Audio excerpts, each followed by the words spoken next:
Okay. இன்றைக்கி நம்ம என்ன பார்க்க போகிறோம் அப்படின்னா, எனக்கு வந்து லவ் ஸ்டோரி. லவ் ஸ்டோரினா நான் லவ் பண்ணுற ஸ்டோரி. நான் வந்து என் கூட ஒரு பொண்ணை வந்து விரும்புகிறேன்.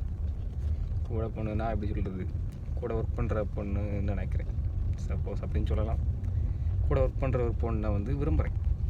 அந்த பொண்ணுகிட்ட லவ்வாக சொல்லலாம்னு சொல்லிட்டு மெனக்கட்டு அவர்கிட்ட என்னுடைய ஃபோன் நம்பர்லாம் வாங்கி எடுத்து பேச ஆரம்பித்தேன். பேசுகிறேன். அவங்க வந்து ஒரு பிடிமானமே இல்லாமல் இருக்கிறாங்க. பிடிமானம் மீன்ஸ் வந்துட்டு நம்ம அவங்கள பொறுத்தவரை நீ என்கிட்ட ஃப்ரெண்டாக பேசிருக்கலாம்ல, எதுக்காக லவ் பண்ணுறேன்னு சொன்னேன், அப்படி சொன்னதுனால என்கிட்ட பேசுகிறதுக்கு வார்த்தையே இல்லை அப்படின்னு ஒரு மீன் பண்ணுறாங்க. நான் என்னென்னா பேசி ஒரு ஃப்ரெண்டாக பழகி திரும்ப கொஞ்ச நாள் போய் திரும்ப அதுக்கப்புறம் லவ்வை சொன்னால் அவங்கள அது எப்படி எடுத்துப்பாங்க அப்படின்றது எனக்கு தெரியாது. பிடிச்சிருந்துச்சி அப்படின்னா நம்ம முதல்ல சொல்லிடணும். அதை வந்து காக்க வைக்கக்கூடாது. கொஞ்ச நாள் போகட்டும், இருக்கட்டும், அப்படி இப்படி அந்த மாதிரிலாம் சொல்லக்கூடாது.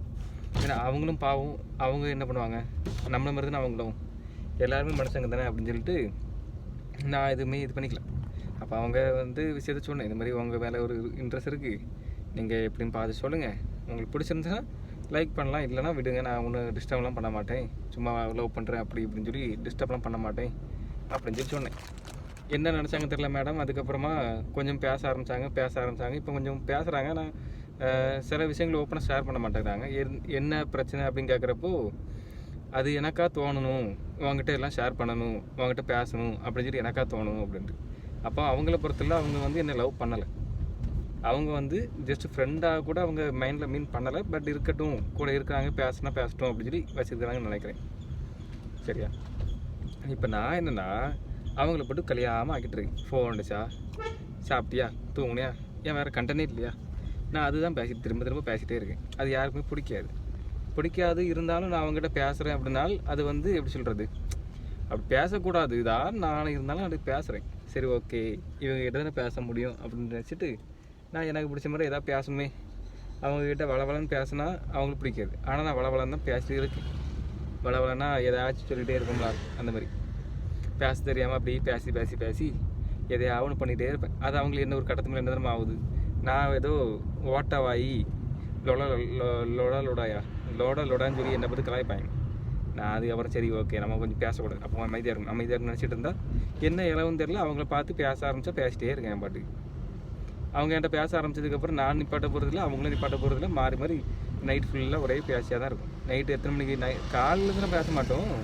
நைட்டு சம்டைம் வந்து ஒரு 10 மணி, சில டைமில் ஒரு 9 மணி அந்த மாதிரி டைமில் கால் பண்ணி, சாப்பிட்டதுக்கப்புறம் கால் பண்ணி ஜென்ரலாக என்ன பேசணுமோ அதை மட்டும் பேசிவிட்டு அதுக்கப்புறம் ஃப்ரீயாக விட்டுறது.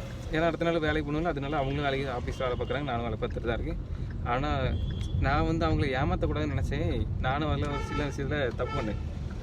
என்ன தெரியுமா, சம்பளம் எவ்வளோன்னு கேட்டாங்க என்கிட்ட. நான் 22,000 அப்படின்னு சொன்னேன். அதுக்கப்புறம் இங்கே எத்தனை வருஷம் வேலை பார்க்குறீங்க கேட்டாங்க. நான் ஒரு 8 மாதம் தான் வேலை பார்க்குறேன், அதுக்கு முன்னாடி வேலை பார்த்தது கிடையாது அப்படின்னு சொன்னேன்னா அவங்களுக்கு ஒரே ஷாக்கிங். 8 மாதம் வேலை பார்த்துருக்காங்களா, பரவாயில்லையே அப்படின்னு சொல்லிட்டு அவங்களுக்கு ஒரு இது என்னென்னா, இவங்க வந்து பேசுகிறாங்க, பழகுறாங்க, சிரிக்கிறாங்க, அப்படி இப்படின்னு சொல்லி அவங்களுக்கு ஒரு சின்ன ஒரு ஏக்கம். நான் அவங்கள ஃப்ரெண்டாக கூட எனக்கு பார்க்க தோணலை. எனக்கு வந்து பிடிச்சிருந்துச்சி. அதான் அவங்கள பிடிச்சிருந்துச்சி அப்படின்னா லவ் தானே இப்போ வரும். ஒருத்தங்களை பார்த்து ப்ரப்போஸ் பண்ணுறதுக்கு பதிலாட்டு லவ் வந்துச்சுன்னா ப்ரப்போஸ் பண்ணுறதுக்கு அவசியம் இருக்கா இல்லை, அந்த மாதிரி தான் மீன் பண்ணி போயிட்டுருக்கும்.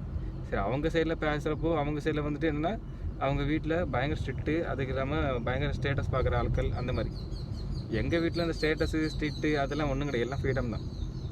நான் ஆல்ரெடி ஒரு லவ் பண்ணி அனுபவிச்சேன்ல, அதனால் எங்கள் வீட்டில் கொஞ்சம் ஃப்ரீயாக விட்டுட்டாங்க. என்னை வந்து ரொம்ப டைட் பண்ணலை மீன்ஸ் வந்து ரொம்ப ப்ரெஷர் பண்ணலை. எனக்கு அப்படி தான் இப்படி தான் அப்படின்னு சொல்லி என்னை ரொம்ப ப்ரெஷர் பண்ணாமல் அப்படி ஃப்ரீயாக விட்டுட்டாங்க. ஏன்னா ப்ரெஷர் பண்ணாலும் கண்டிப்பாக நமக்கு திரும்ப அடுத்து ஏதாச்சும் நடக்கும், ஏதாச்சும் நம்ம லவ் பண்ணுவோம். எனக்கு வீட்டில் லவ் பண்ணி தான் மேரேஜ் பண்ணால் அப்படி கிடையாது, அது பிரச்சனை வேறு. இருந்தாலும் அதை தப்பாக கன்வே ஆகிடக்கூடாதுல்ல. இது சப்போஸ் நாளை பண்ணால் அந்த பொண்ணோ இல்லை வேறு யாராச்சும் கேட்டாங்க அப்படின்னாலும் என் நிலமை என்னத்துக்கு ஆயிருக்கும். அதெல்லாம் பார்க்குறப்ப தான் எனக்கு யோசிச்சுட்ருக்கேன். சரி, நம்ம எதுவும் தப்பாக வார்த்தை விட்டுறக்கூடாது அப்படின்ட்டு. எனக்கு வந்து அந்த பொண்ணை பிடிச்சிருக்கு. அதை வந்து லவ் பண்ணுறேன்னு சொல்லியாச்சு. அதாவது எனக்கு வந்து உன மேலே ஒரு சின்ன இன்ட்ரெஸ்ட் இருக்குது, உனக்கு ஓகேனா சொல்லி நம்ம கண்டினியூ பண்ணிக்கலாம்னு சொல்லி அந்த மாதிரி தான் சொன்னேன். தவிர ஐ லவ் யூன்னு அந்த 3 வார்த்தை தான் யூஸ் பண்ணணும் கிடையாது. ஐ லவ் யூன்னா உனக்கு பிடிச்சிருந்துன்னா சொல்கிறாங்க, அதுக்கு பதிலாக இப்படி சொன்னேன், அவ்வளோதான். கொஞ்சம் சேஞ்ச் பண்ணேன், அவ்வளோதான். மற்ற மாதிரி அவங்க மனசில் என்ன இருக்குது அப்படின்றது எனக்கு தெரியாது. அவங்க ஏதாச்சும் நல்ல விதமாக பதில் சொன்னாங்க அப்படின்னா என் லைஃபு கொஞ்சம் நல்லா இருக்கும்னு நினைக்கிறேன். ஏன்னா அவங்க பேர் வந்து சொல்ல வேண்டாம். அப்புறம் ஏதாச்சும் யாராச்சும் தெரியாதவங்களோ இல்லை தெரிஞ்சவங்களோ யாராச்சும் பார்த்து திரும்ப வேலை கோத்து விட்டாங்கன்னா எல்லாம் முடிஞ்சு விட்டுறாங்க. சரி, நானே இப்போ தான் வந்த பிள்ளையை கொஞ்சமாக கரெக்ட் பண்ணி ட்ரை பண்ணிகிட்ருக்கேன். அந்த பிள்ளை மட்டும் கரெக்ட் ஆகிடுச்சுன்னா என் லைஃப்பில் சாதிச்சது வேறு ஒன்றும் இல்லைன்னு வச்சுக்கலாம். சாதிப்புன்றது எல்லாரையும்